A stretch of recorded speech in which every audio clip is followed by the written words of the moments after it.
arts programs, for unique science programs, MS 217 in Briarwood, for example, as an environmental theme to the school that we need to support. Getting beyond the basics is the most important thing we're doing for the kids in our district. Hi, I have secured over $22 million in capital funds for our local schools, even more funding for after-school programs than the one at PS 120 that we saved. I hosted annual leaders competition. I work with schools to create safety zones via legislation and traffic controls. And because of overcrowding, we are building new annexes for PS 24, PS 163, and Francis Lewis High School. Our school in my district, the second best in Queens. City Council District 20 is facing explosive population growth. And what that means is that our schools at every level are bursting at the seams. Parents, in order to access quality education for their children, have to put their young children on school buses or on subways and commute hours in order to access quality education. I think that's really a shame. We really need to evaluate the need for more schools in our district because we certainly have a lot of qualified teachers, a lot of wonderful teachers who live in our district, and we need to find places to expand classrooms and to build additional schools to accommodate the growing population. It's something that our district really, really needs. So this is an area where you can clearly define and see where your elected officials put their priorities and their resources. In my district, we are blessed to have the top 2 school districts in the city, districts 25 and 26. But how did they get there? There certainly wasn't any help from the city. They never received any funding. So what was the magic? The magic was just dedicated parents and teachers in a community fully developed and all in on an educational basis. But what was missing was any link to city government. The principals, the teachers, the PTAs, the CECs were all on their own. What we did in the last 4 years is reconnect the principals and the teachers to resources. 50% of all of our money went to schools, period, without question. Now our teachers, you can't put smart boards if you don't have a lecture. You can't talk about education if you can't provide quality education. So our teachers in our schools are always and always will be a priority. As a product of the public schools in my district, which is District 25, and obviously Council District 19 has some of the best schools in the city. There's no question about that. I went to PS 21, which is a few blocks from my house. It's a good school. My 17-month-old boy will probably be going there in a few years, starting pre-K, going into kindergarten. But I anticipated the response from my opponent about this. I met with about a dozen teachers from the district a few days ago and had a long conversation with them about the needs of the district. And the problem, according to these teachers, is that the district, the people who are administrating the district, don't really listen to the teachers very much. And I personally think that the teachers know a lot more about the kids than the administrators do. So in my opinion, as a council person, I will be absolutely getting involved, making sure that my son has the best education he can get. When I took office, my schools were some of the most overcrowded in the city. And my 2 sons graduated from our local public schools, and they recently graduated from high school. I'm proud of the education that they received, but they've been just starting out now. They would be receiving a better education because of the work that I've been able to do as a council member representing the district. As mentioned earlier, we've built 4 new school buildings and found areas where we could build additions on schools, building out the capacity by 5,400 new classroom seats, alleviating much of that overcrowding. We've expanded physical education. One of the bills that I'm most proudest of that I've been able to pass in the city council is mandating that every school report just how much physical education children are receiving. They're mandated to receive it, and we found out that they weren't.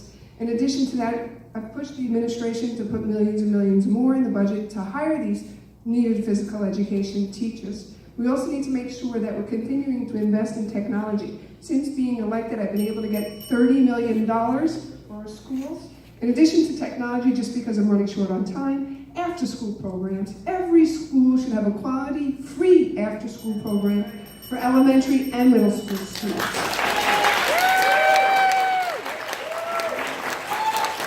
Yes, and unfortunately, School District 24 is still one of the most overcrowded in the city, if not the most overcrowded. So here you have, she's telling you what she's done, but the question was, what's the biggest problem in the school district in your neighborhood? And it is overcrowding, and they're building in the schoolyards larger and larger buildings. Yet we have, and I didn't hear anybody speak about this, we have parochial schools sitting vacant or half full, classrooms that are available. Why not a school voucher program, tuition tax credits, because their students are going to parochial school, their parents are paying $14,000 a year, and it costs the city about $26,000 to educate a student. So we could save money, the city could save money, we could actually give parents a break who are sending their kids to parochial schools, alleviate the overcrowding in our public schools, and build more charter schools. You won't see my opponent say that at all.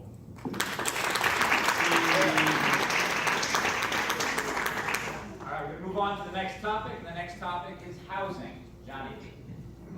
Gentrification is a major problem in all of the boroughs, and Queens isn't immune to it. So how do you plan to combat overdevelopment in Queens? Thank you. The issue of affordable housing is something clearly that's impacting the entire borough. In my community, we have seen how the prices of homes have, in essence, doubled, and this has created tremendous hardship. There's only one solution to the issue of affordable housing, and that is to build it. This current administration made a commitment to build a certain amount of units. It doesn't appear to me that that's on track. In the district that I seek to represent, which I formerly represented, there's a tract of area called Willis Point. And in 2008, at the time I negotiated with Mayor Bloomberg to bring 5,500 units of housing at that site, 35% affordable. Well, the city, unfortunately, that's why I would build more affordable housing, and we should do it right away. Thank you.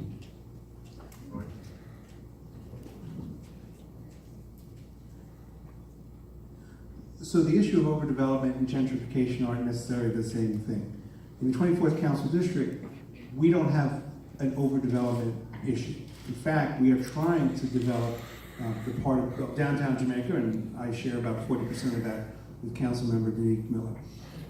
The way that you balance increasing property values in a neighborhood which attracts more people and makes it a more expensive place to live with ensuring that people who live there now benefit from those improvements and are not priced out of their homes is to develop affordable housing as part of the planning process.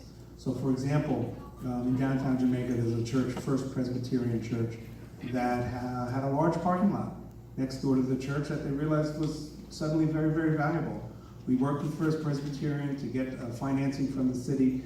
They're now developing, we did the groundbreaking a couple of months ago, an affordable housing development that is going to be beautiful, first class, provide affordable housing for the people in Jamaica as we hopefully develop Jamaica and make it a place where people from all over the city want to come and live.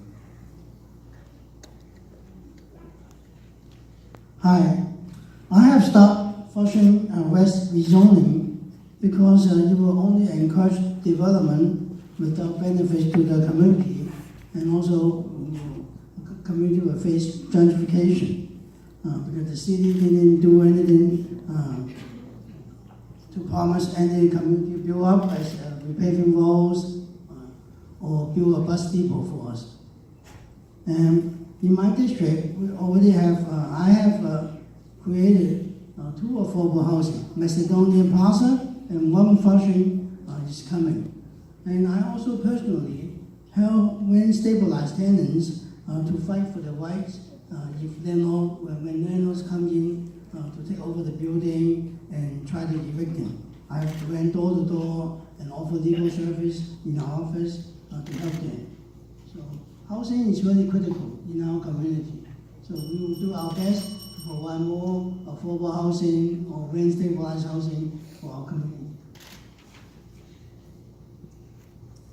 Downtown Flushing has significant overdevelopment issues. We have a lot of luxury condo development that nobody can actually afford. People who live in the district for a long time are being priced out, and yet we have a shortage of affordable housing units. The council member voted down Flushing West, which would have added a significant amount of affordable housing inventory in our district. Yet under his watch, numerous luxury condos have been developed, and those developers have not been held accountable to delivering affordable units to the community.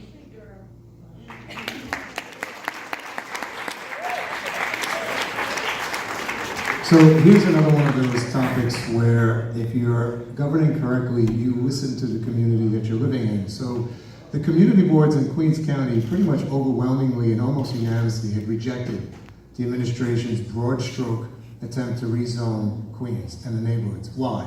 Because we always want to have a say in what's happening in our communities. That's why you listen and you follow the community boards and your civic associations, and you make sure that if a community is not for overdevelopment, it does not happen. You make sure the zoning is correctly protected. You make sure there's no offenders to making sure they take care of it. Following the community board, preserving our quality of life, and making sure that our neighborhoods are protected, especially even if there's an administration that wants to change it, you've got to stand up and make sure you say, no, it's not going to happen in our neighborhood. As the author of the rezonings that have protected 85% of the 19th Council District, I can speak very clearly about stopping overdevelopment in the district. It's very, very important. It's tied to a lot of different issues. Affordable housing is separate from this, and I was one of the leaders actually throughout the city trying to stop ZQA-MIH because it wasn't actually helping the people who need the housing the most. It was another giveaway to the big developers and the Real Estate Board of New York. And that's why I was extremely involved in that. Thank you.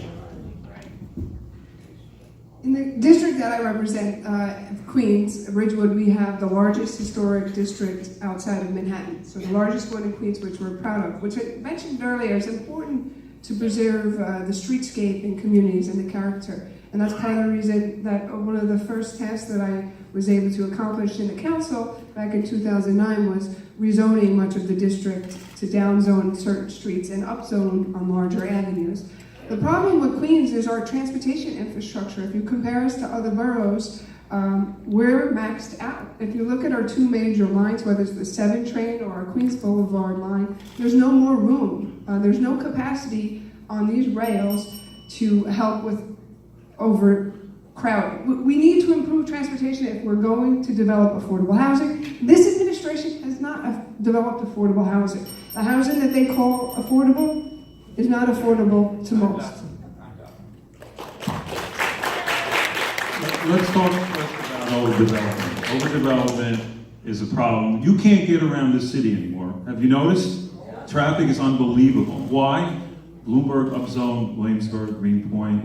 Also, he upzoned Queens Boulevard in my section. So you cannot drive anywhere without traffic jam. You go at 10 o'clock at night on the LIE, it's jammed. So we've overdeveloped already. Now we have to cut back. We have to make our buildings smaller, and we have to come up with better zones to protect the one-family zones, to protect, build more senior housing, support the, on housing, obviously, support Andy Hevesey's, Assemblyman Hevesey's rent stability support program. That has to go through, and that has to be implemented. So to keep people in their homes.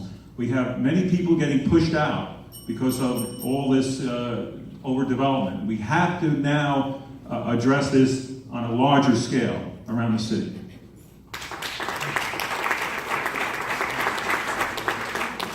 Good evening. My question is for everyone on the panel. How would you transition the homeless out of hotels and into affordable housing? Well, that's a great question. In the general area within my district and right around, we have about 8 hotels that have been transformed into homeless shelters.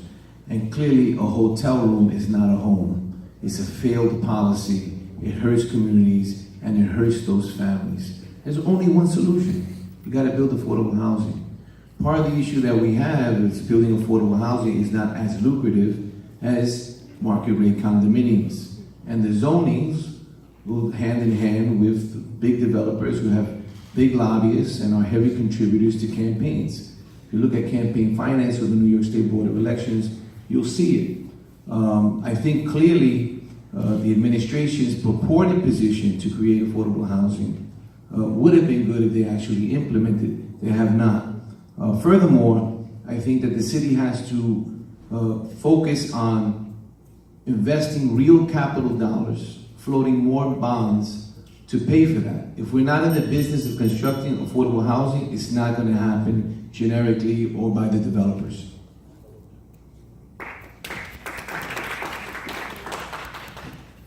The city is just not developing enough affordable housing.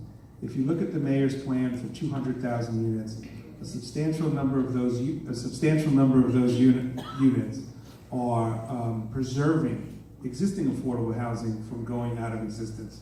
That's important. That's valuable. But we need to expand the stock of affordable housing and also supportive housing.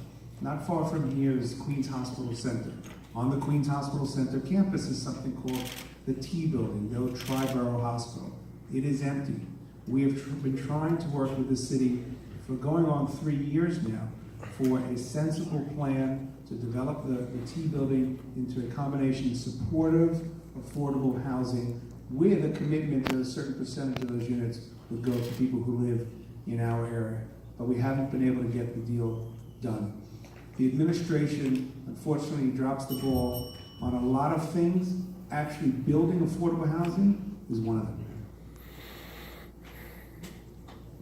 My opponent said Flushing is overdeveloped. We have a lot of luxury apartments.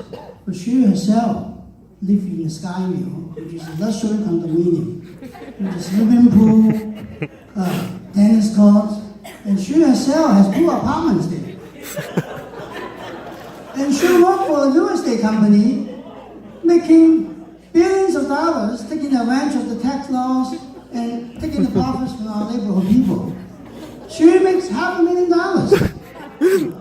And she's criticizing overdevelopment in downtown Flushing. That's ridiculous. Yeah.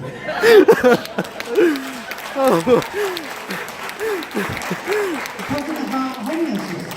Now, we have to solve the poverty problem. It's a social problem. It's a mental illness problem. It's a domestic violence problem. So we have to solve this before we can take care of it. Me living in a luxury condo is very different when every single luxury condo developer in Flushing has contributed to your political campaign. That is the conflict of interest, Peter Koo. That is where you can't hold these developers accountable to delivering affordable units to our neighborhood. You cannot hold accountable the people who bankroll your campaign. Moving on, Paul, you're up. You're up. To the right of me, it's getting a little heated. So, the anger, why was the community so upset over this? I mean, when you wake up the next day and find out there's a homeless shelter that's going to be put in without any input from the community, you know, it makes us look like the bad guys. We're not the bad guys. We want to have a say in the process, right? I mean, that's the problem when there's an administration that will take failed policies of how you got to that place in the first place and then say to the community that maybe doesn't have the problem, like District 19, we've stopped every attempt to put in our district because it doesn't make any sense. We are so far away from the problem, but it took a lot of talking to say this isn't the way to do it, and we have to work and make sure there's input from everybody before we just stick one in our backyard.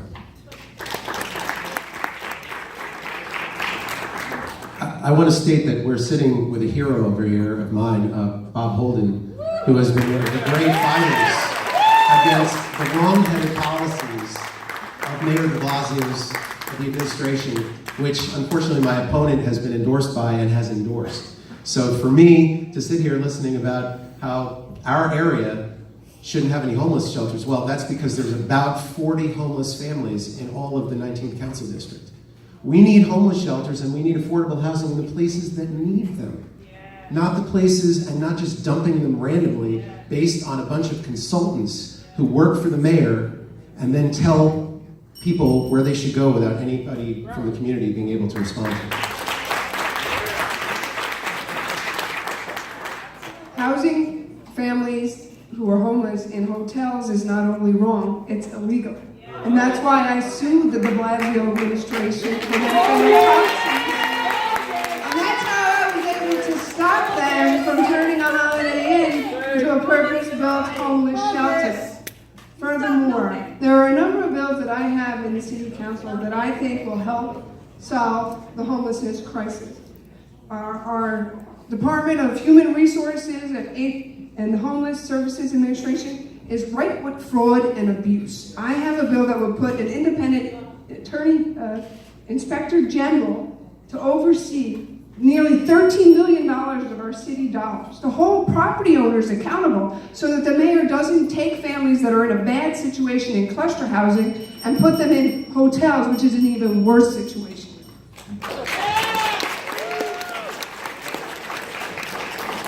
That was one of the biggest jokes I've heard so far this year.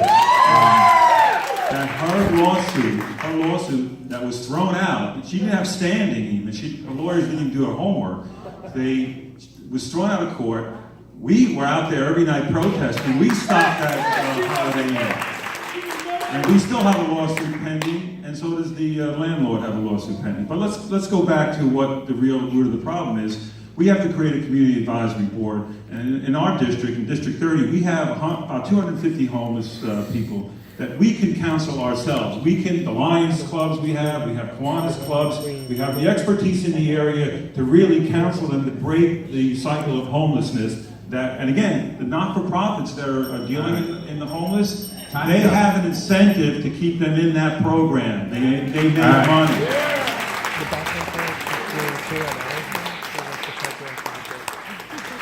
All right, we're going to transition to our next topic, which is transportation. And audience, I love the enthusiasm, but the clapping is just cutting into your candidates' time. So if we can kind of measure our enthusiasm a little, so we can hear more from the candidates. And with that, we're going to go to transportation. All right, my question is specifically for Bob and Elizabeth. Would you support the reactivation of the Rockwell rail line? And if not, how would you improve transportation in Southern Queens? Can I take that first? Yeah. I would support the Rockaway, definitely. Anybody ever drive down Woodhaven Boulevard lately? It's it's gridlocked. So you need more transportation. I would also bring back the commuter tax. Does anybody remember that? Some people remember it. That means out of city residents who travel into the city, we charge a payroll tax. And it would be like 0.5%. It would be very small. So you made, let's say, you make $84,000 a year, you'd be paying like $378 a year. But that would raise $1 billion a year for the city to put towards transportation. And we need that. Our subways are falling apart. And that commuter tax was political. In 1999, the State Assembly and the Senate got together and they eliminated it. And it was a political maneuver by politicians in Albany, and it cost the city $1 billion a year since then. Recently, I sat down with the Queens Tribune to go over a plan that I have that I believe would improve transportation for the entire borough. It's been coined the Queens Light Rail. It runs from Jamaica to Long Island City. It's a Long Island Railroad's Lower Montauk line, which is already owned by the MTA. It's low-hanging fruit, and I believe it would better serve our borough if it was used for commuter rail. As you know, Queens is growing faster than planners could have imagined, and our existing rail infrastructure is maxed out. Your question about the Rockaway line, I've been on the record. If you take that Rockaway line and you reactivate it, it intersects with this particular line. And I believe that you could keep both parties happy by providing transportation service south of Forest Park, leading up to the line that I would like to reactivate for commuter rail, and provide the park that the Forest Hills Regal Park community is asking for in the northern section of that line. Many have referred to Queens, especially Eastern Queens, as a transportation desert. As a council member, what will you do to address gaps in the lack of reliable transportation options in Queens? That's for everybody, yes. Everybody, left and right. Everyone? Yeah. Well, my district thankfully has the 7 line, which unfortunately is also very, very overcrowded. I think really the root of the problem is that we have a finger-pointing game between Albany and the city on the issue of the MTA. And I think until we really deal with the issue of the governance of the MTA, we're not going to have too many solutions. The governor points the finger at the mayor points the finger at the governor, and we get nothing. So I really think that the real solution is for the MTA to become an agency and not an authority. Thank you very much. All right, next.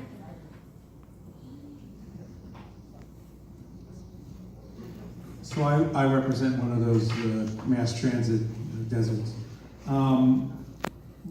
I don't anticipate the E-line being extended, down Union Turnpike or any other pie in the sky plan. What I would like to see the city do, which I think is realistic, is expand and improve bus service. Expand select bus service in an intelligent way. We work with the city to establish select bus service along Main Street, starting in Peters District to downtown Jamaica. If you focus on which streets can have a dedicated bus lane and which streets can have other improvements other than a dedicated bus lane, you can make real improvements. My district is a transit hub. We have more than 20 buses, 7 trains, long railroad, and all these other cars coming in. It has been very busy, not just 10 years ago, it's like maybe 20 years ago it was there. My opponent said, I get all my contributions from developers. It's wrong. She has over 60% of her contributions from Manhattan developers, those big guys, billionaires, contributed to her to make sure to her to win the race so that she can affect land use decisions in the city. Next. We have RPA. Time is up. Time is up. Doing. Time is up. No, just RPA. Thank you.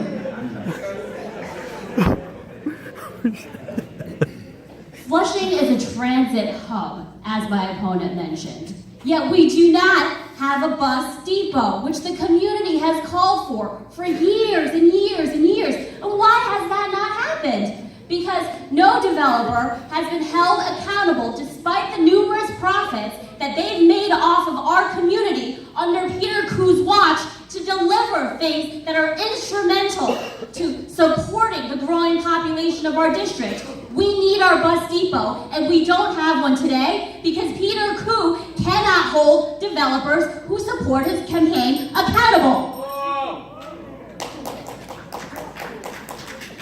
A transportation desert couldn't be even better picture than our district. And if you do something about it, you have results to show. We talked about seniors at the beginning of this. If you understand the demographic of seniors, the largest in the city, they do not have any dedicated transportation service. We created the very first in the city, personalized senior transportation door to door. That was such a success that the funds for it were done within 2 months, and we've redone them for next year. You need to do the express bus service, you need to find out what's going on in your district and do something about it instead of just talking about it, and that's what we've done. And by the way, I'm glad you finally met with 12 teachers. We've met with all the teachers and they all stand with us. Thank you very much.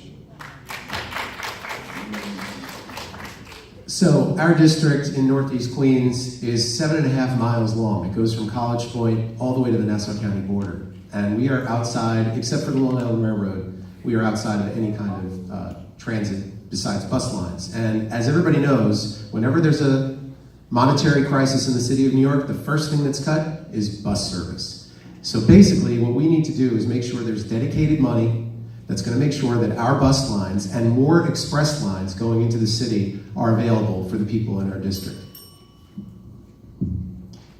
7 70% of Queens is considered a transportation desert. Many of the neighborhoods that I represent in my district are considered a transportation desert. We need more reliable and effective transportation for the overall economy, the economic vitality of our borough. If you look at where job growth is happening, it's happening in areas where we have rich transportation.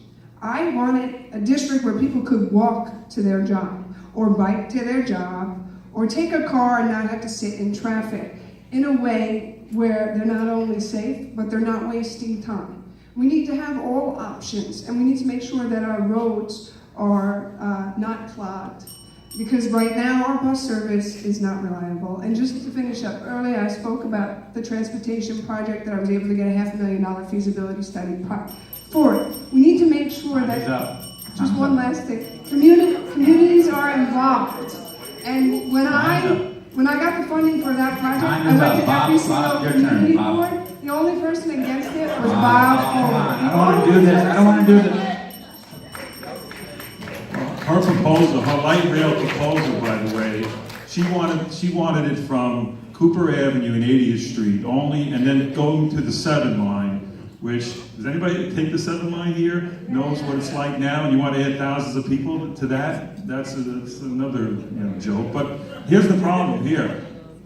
Her light rail would have a lot of grade crossings. And does anybody know what happened on Maspeth Avenue a few times when a locomotive slammed into a truck and a train got loose? It's a big problem with the grade crossings in that area. You're endangering passengers. So Middle Village, Maspeth doesn't have a subway.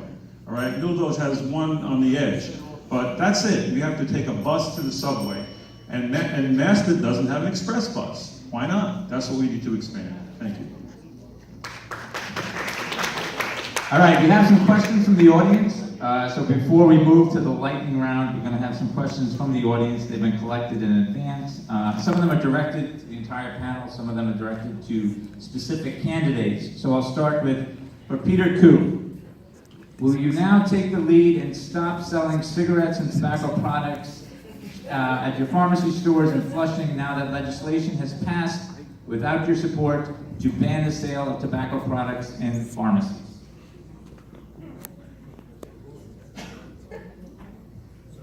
Pharmacies are allowed to sell cigarettes. It's legal. Thousands of pharmacies and bodegas and convenience stores sell cigarettes. In my store, we also have nicotine patches and nicotine gums for those people who want to stop smoking. My opponent, she's a smart lady, and she criticizing, keep criticizing, downtown is dirty, too much traffic. If she's so smart, why didn't she just do some research before she spent $2 million to buy 2 luxury apartments in my district? All right, another